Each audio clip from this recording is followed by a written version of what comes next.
جھوٹ انسان کو نہیں بولنا چاہیے، لیکن آج جھوٹ کا عالم یہ ہو گیا ہے کہ جھوٹ کو ہم جھوٹ ہی نہیں سمجھتے، بلکہ جھوٹ کو گناہ ہی سمجھنا چھوڑ دیا گیا ہے۔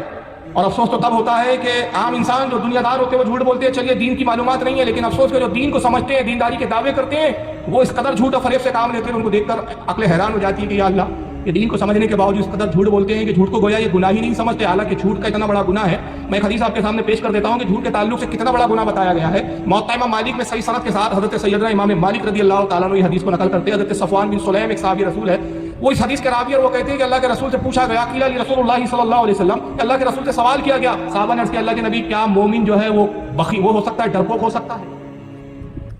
صحابہ نے سرکار سے پوچھا، اللہ کے نبی ایسا ہو سکتا ہے کہ کوئی مومن ہو اور ڈرپوک ہو، بزدل ہو؟ قال نعم، انہوں نے فرمایا ہاں ایسا ہو سکتا ہے۔ اس میں تعجب کی بات نہیں ہے کہ کوئی مومن ہونے کے بعد ڈرپوک ہو، بزدل ہو، اس کو خوف اور ہراس اس پہ طاری ہو جائے کسی مرحلے کو اور کسی مشکل کا مرحلے کو دیکھ کر، اس میں کوئی تعجب کی بات نہیں، مومن بزدل ہو سکتا ہے۔ پھر کہتے ہیں کہ پھر صحابہ کرام نے دوبارہ سوال کیا، اے اللہ کے نبی کیا مومن بخیل ہو سکتا ہے، کنجوس ہو سکتا ہے؟ اللہ کے رسول نے ارشاد فرمایا، قال نعم، فرمایا ہاں یہ بھی ہو سکتا ہے کہ کوئی مومن ہو اور کنجوس ہو، مال جلدی سے جیب سے نکالتا نہ ہو سکتا ہے۔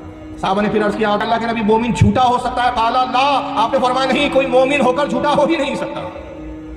اندازہ لگائیے کہ جھوٹ بولنا کہ مومن کی فطرت نہیں ہوگی۔